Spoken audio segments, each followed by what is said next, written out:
Hola, ¿qué tal, colegas, estudiantes, futuros doctores y doctoras, hijos e hijas de Asclepiu o Esculapiu, y bienvenidos a Medicina en un 2x3. Hoy vamos a estudiar las patologías de la vesícula biliar, así que comencemos. Más del 95% de las enfermedades biliares son atribuibles a colecistitis aguda y más del 95% de estas se deben a colelitiasis. Se considera la segunda causa de abdomen agudo, después de la apendicitis, claro. La mayor incidencia ocurre en adultos entre 30 y 80 años de edad, observándose más frecuentemente en mujeres que en hombres. La principal manifestación clínica es el dolor abdominal agudo. La colecistectomía laparoscópica hoy en día es el estándar de referencia para el tratamiento de estas patologías. Este procedimiento quirúrgico se encuentra entre las 5 primeras causas de intervención en unidades médicas quirúrgicas a nivel mundial, siendo considerado como el tratamiento quirúrgico más costoso entre los practicados para las enfermedades digestivas. El síntoma principal es el dolor abdominal de gran intensidad, localizado en epigastrio o hipocondrio derecho. Se irradia espalda, escápula derecha o región interescapular, incrementa con los movimientos y cede parcialmente con la flexión del tronco. También puede haber diaforesis, náusea, vómito, leucocitosis, leve alteración del perfil hepático y elevación de PCR más de 3 mg por decilitro. El signo de Murphy es la interrupción de la inspiración provocada por la maniobra de Murphy, que consiste en comprimir el cuadrante superior derecho del abdomen. Aquí lo importante es que puede doler o puede que no duela, pero lo que debe hacer para ser positivo es interrumpir la inspiración. Es un signo altamente específico, pero pobremente sensible. Por lo tanto, puede presentarse en colecistitis aguda, pero si no, no puede descartarse la enfermedad. Entre las complicaciones de la colelitiasis tenemos hidrocolecisto, piocolecisto, coledocolitiasis, pancreatitis, empiema, perforación vesicular, peritonitis y sepsis por la contaminación bacteriana. La probabilidad de coledocolitiasis es mayor de 50% en los pacientes con coledocolitiasis visible en la eco, colangitis o bilirrubina superior a 4 mg por decilitro, y en aquellos con dilatación de la vía biliar y elevación de bilirrubina inferior a 4 mg por decilitro. Los pacientes con riesgo mayor deben ser sometidos a una colangiopancreatografía retrógrada, CPRE. Los pigmentos biliares se acumulan a veces en sangre, produciendo ictericia. Si el conducto biliar permanece obstruido durante un tiempo prolongado, el hígado se daña, pudiendo sobrevenir insuficiencia hepática e incluso la muerte. Por ello, se recomienda hospitalizar al paciente e iniciar tratamiento quirúrgico si el dolor persiste por más de 6 horas, a pesar de una infusión intravenosa de antiespasmódicos y antiinflamatorios, con una frecuencia cardíaca de 90 por minuto, fiebre mayor a 38.5 y leucocitosis mayor a 13.000 por milímetro cúbico. Esos son los criterios que recomiendan hospitalización para tratamiento quirúrgico. Para el manejo del cólico biliar se utilizan antiespasmódicos y analgésicos no opioides, basados en el hecho de que la iosina disminuye el tono, amplitud y frecuencia de las contracciones de músculo liso, con efecto parcial de la vesícula y la vía biliar. El tratamiento de elección para colecistitis aguda es quirúrgico, basado en colecistectomía laparoscópica. La cirugía abierta se reserva en los casos con contraindicación. Los criterios de selección para la vía laparoscópica son pacientes menores de 60 años, ASA 1 y 2 compensado, ultrasonografía reciente, pruebas de función hepática normal e índice de masa corporal menor a 35 kilos por metro cuadrado. Ahí sí tenemos algo de chance. Los que no cumplan con esto necesitan una cirugía abierta. Por otro lado, la cirugía debe considerarse para las gestantes con colecistitis aguda, especialmente si las condiciones no mejoran con el tratamiento conservador o cuando existe deterioro grave, pancreatitis, ictericia obstructiva o cuadros repetitivos de cólico biliar persistente. La colecistectomía laparoscópica es una opción terapéutica segura, de preferencia en el segundo trimestre del embarazo con morbilidad materno-fetal mínima. Muy bien, ahora después de este pequeñísimo resumen, vamos a pasar a ver bien colecistitis, con todo y los pigmentos, la patogenia, etc. La colecistitis es la inflamación de la vesícula biliar ocasionada principalmente por cálculos o litos y con menor frecuencia por lodo biliar. En raras ocasiones ninguna de estas condiciones está presente en la llamada colecistitis alitiásica. La colecistitis aguda es una de las principales causas de consulta en el servicio de urgencias y en la consulta externa de cirugía general. La colecistectomía electiva es la intervención quirúrgica más frecuente en los centros hospitalarios del país. Se presenta en 5 a 20% de los pacientes con colelitiasis. La colecistitis aguda se presenta con más frecuencia en mayores de 40 años, tanto en hombres como en mujeres, pero el sexo femenino predomina 2-1, doble de riesgo de la mujer con respecto al hombre. Recalco, esto es muy importante. El ejercicio físico, una alimentación sana, todo eso, control de obesidad previene la aparición de colicistitis y de colelitiasis. El uso de alternativas de tratamiento hormonal en mujeres en el periodo del climaterio previenen la aparición de colicistitis y de colelitiasis. Los factores de riesgo más frecuentes son mujeres mayores de 40 años, obesidad, embarazo, fármacos, enfermedades del ileón, dislipidemia, enfermedades hepáticas y metabólicas. Otros factores pueden ser anticonceptivos orales y terapia hormonal sustitutiva con estrógenos, en este caso con mayor riesgo en mujeres menores de 40 años y las que reciben una dosis mayor de 50 microgramos de estrógenos. Otros fármacos también pueden ser los fibratos y la ceftriaxona. Los cálculos biliares se forman por la concreción o la acreción de componentes normales o anormales de la bilis. Se dividen en tres tipos principales. Los cálculos mixtos y de colesterol representan 80% del total, muy importante, mientras que los cálculos pigmentarios solo son el 20%. Los cálculos de colesterol suelen contener más de 50% de colesterol monohidratado junto con una mezcla de sales cálcicas, pigmentos biliares, proteínas y ácidos grasos. Los cálculos pigmentarios están compuestos sobre todo por bilirrubinato cálcico y contienen menos de 20% de colesterol. El colesterol es relativamente insoluble en agua y debe experimentar una dispersión acuosa en el seno de las micelas o de las vesículas, para lo cual necesita del concurso de un segundo lípido que lo solubilice. El colesterol y los fosfolípidos son secretados en la bilis en forma de vesículas bicaponilaminares que se convierten en micelas mixtas formadas por ácidos biliares, fosfolípidos y colesterol por la acción de los ácidos biliares. Si existe un exceso de colesterol en proporción con la cantidad de fosfolípidos y ácidos biliares, las vesículas inestables de colesterol permanecen, agregándose en grandes vesículas multilaminares a partir de las cuales precipitan los cristales de colesterol.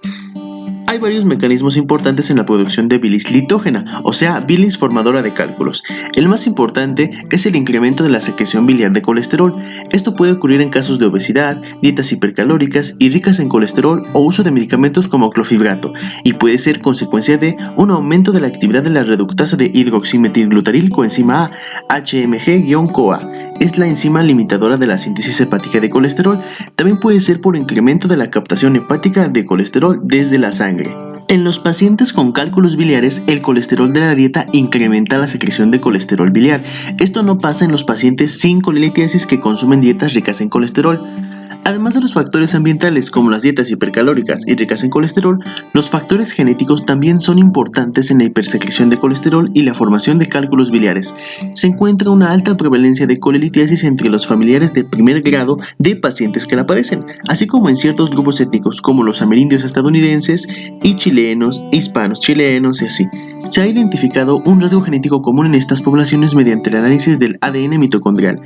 En algunos pacientes se observa a veces menor conversión hepática del colesterol en ácidos biliares, lo cual aumenta la razón de colesterol litógeno con ácidos biliares. En las fechas no muy recientes, más o menos recientes, se ha descrito una mutación del gen CYP7A1 que origina deficiencia de la 7-hidroxilasa de colesterol. Esta es la enzima que cataliza la fase inicial del catabolismo del colesterol y la síntesis de ácidos biliares. El estado homocigoto se acompaña de hipercolesterolemia y cálculos vesiculares. El fenotipo se expresa en el estado heterocigoto, por lo cual las mutaciones en el gen CYP7A1 pueden contribuir a la susceptibilidad y a la calculopatía por colesterol en la población. Por otro lado, las mutaciones en el gen MDR3 codifican la bomba de exportación de fosfolípido en la membrana canalicular del hepatocito y pueden originar deficiente secreción de fosfolípidos en la bilis, con lo cual ocurre sobresaturación del colesterol y formación de cálculos de colesterol en la vesícula y conductos biliares. En este caso es porque faltan fosfolípidos. Por tal razón, el exceso de colesterol biliar respecto a los ácidos biliares y fosfolípidos depende predominantemente de la hipersecreción del colesterol, pero también puede contribuir la hiposecreción de los otros dos elementos, o sea, los ácidos o los fosfolípidos.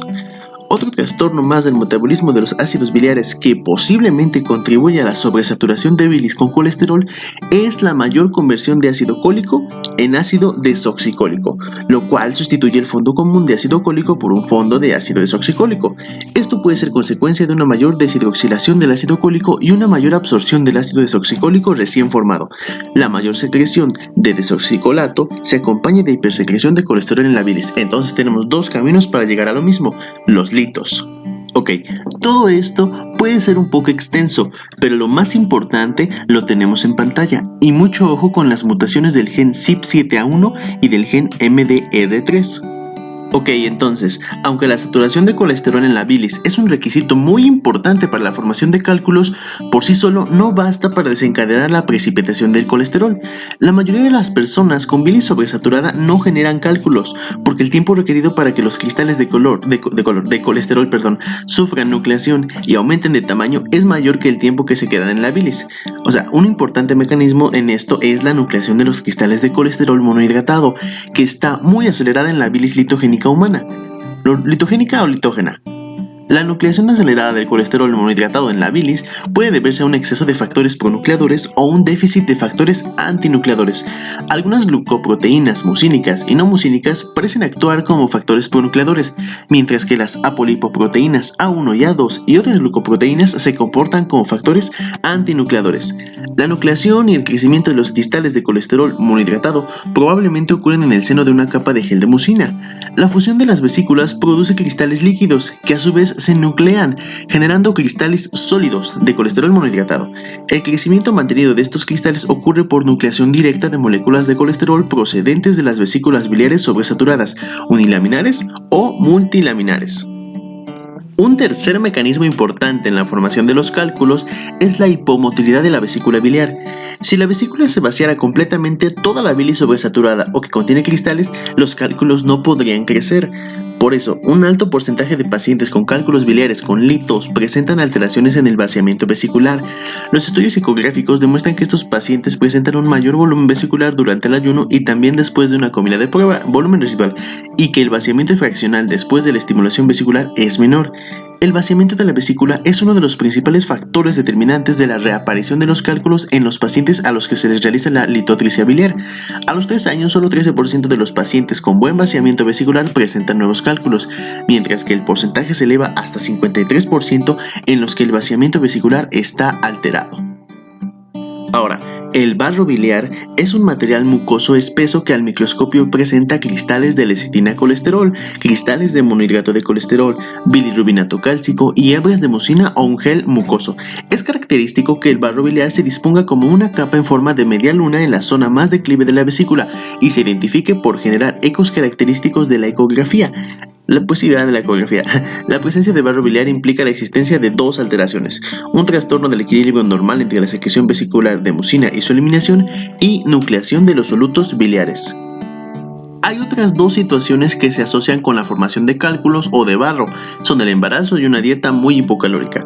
Durante la gestación se producen dos cambios fundamentales que contribuyen a crear un estado colitógeno, por así decirlo: incremento de la saturación de colesterol en el tercer trimestre y contracción lenta de la vesícula en respuesta a comidas ordinarias.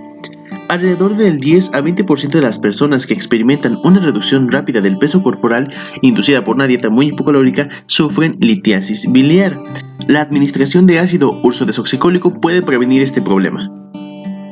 Muy bien, recapitulemos. En resumen de todo esto, la colelitiasis de colesterol se produce como consecuencia de una serie de trastornos. Tenemos sobresaturación de la bilis por colesterol, nucleación de colesterol monohidratado con retención posterior de cristales y crecimiento del cálculo, y alteración de la función motora de la vesícula con retraso en su vaciamiento y éstasis biliar, o hipomotilidad de la vesícula biliar.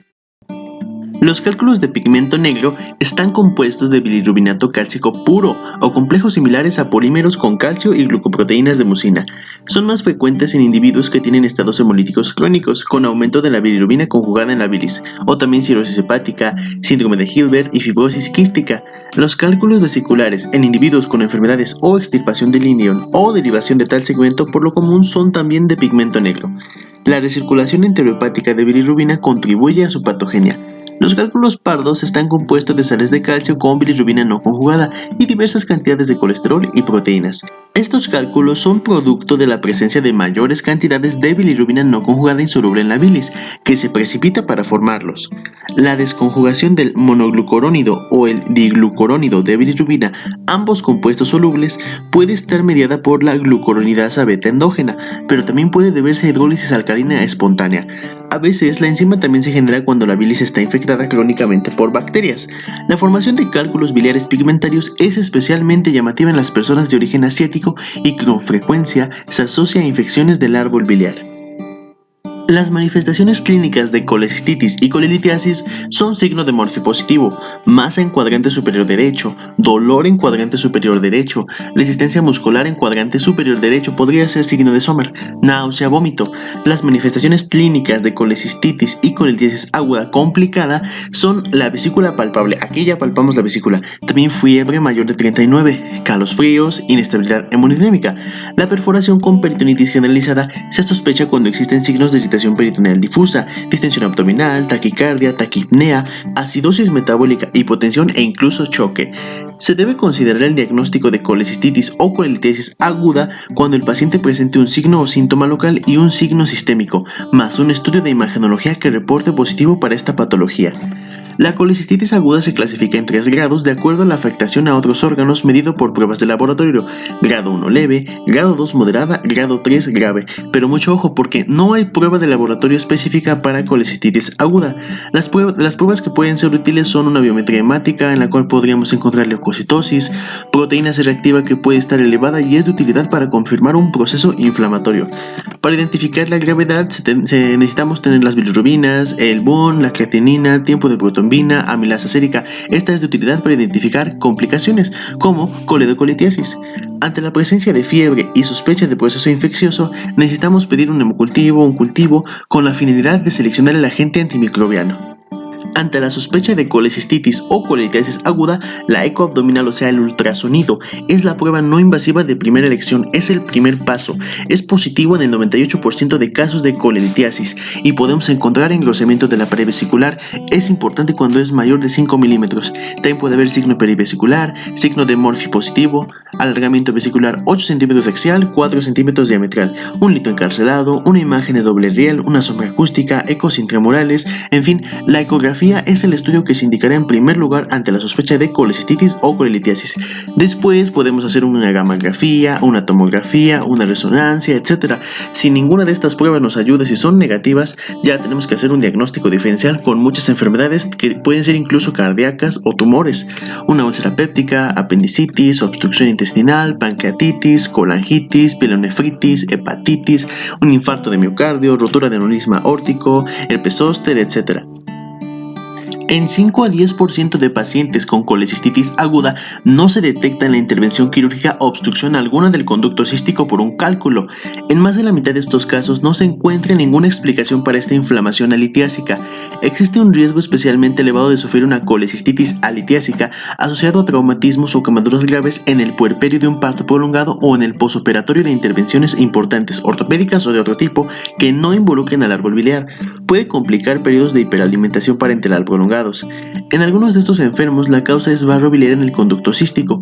Otros factores desencadenantes son vasculitis, adenocarcinoma obstructivo de la vesícula, diabetes, torsión de la vesícula, infecciones bacterianas inusuales, por ejemplo, leptospira, streptococcus, salmonella, vibrio cólera, también infecciones parasitarias vesiculares.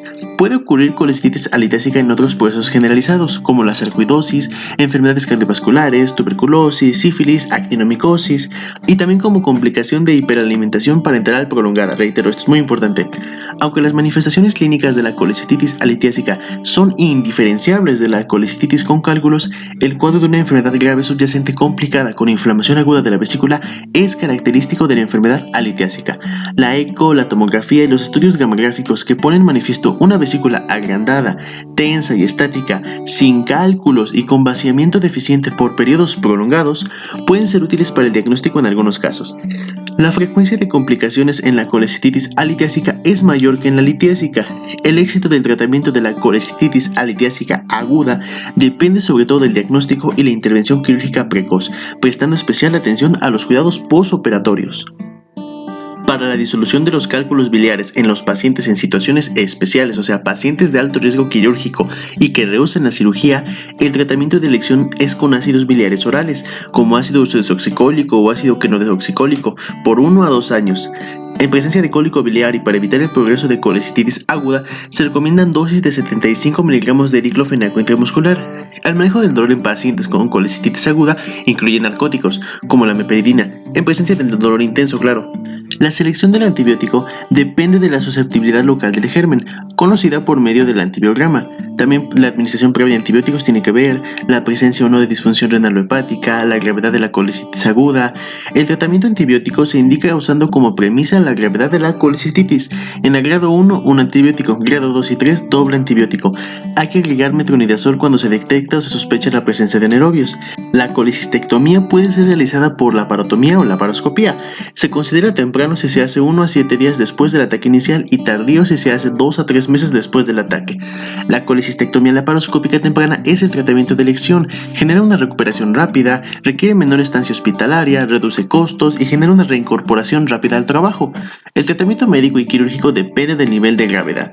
Para el grado 1 o leve, una colecistectomía temprana por laparoscopía es el procedimiento de primera elección. En el grado 2 o enfermedad moderada, la colecistectomía temprana por laparoscopía es de primera elección. Sin embargo, depende de la experiencia del cirujano en la técnica, ya que la vesícula puede presentar una inflamación grave que haga difícil el abordaje. Si el paciente presenta inflamación grave de la vesícula, se recomienda un drenaje temprano que puede ser quirúrgico o percutáneo. Si el paciente se encuentra en la situación previamente mencionada, la colecistectomía temprana puede ser difícil, por lo que se recomienda posponer la cirugía hasta que la inflamación disminuya. En el grado 3 o grave, necesitamos un manejo urgente de la falla orgánica, tratamiento de la inflamación local, drenaje de la vesícula. La colecistectomía se realizaría cuando las condiciones generales del paciente fueran mejores. La colecistectomía por laparoscopía en este caso también es de primera elección. Sin embargo, depende de la pericia del cirujano y de si cuenta con el instrumental necesario para este procedimiento. La combinación de la extracción de litos por endoscopía durante una colangiopancreatografía retrógrada endoscópica (CPRE) y la colecistectomía por laparoscopía es de utilidad en el tratamiento de pacientes con colecisto y coledocolitiasis. El intervalo de estos procedimientos es de pocos días. Y bueno, colegas, hasta aquí la clase, el video de hoy. Espero que te haya gustado. Si te sirvió, regálame un me gusta, un comentario, suscríbete y comparte para así poder llegar poco a poco a más estudiantes, médicos y practicantes de la salud que necesitan una forma diferente de repasar de manera rápida y concisa. No olvides darle a la campanita para que YouTube te avise cuando subo video y no te pierdas ninguna clase. Esto fue Medicina en un 2x3 y hasta la próxima. ¡Chao!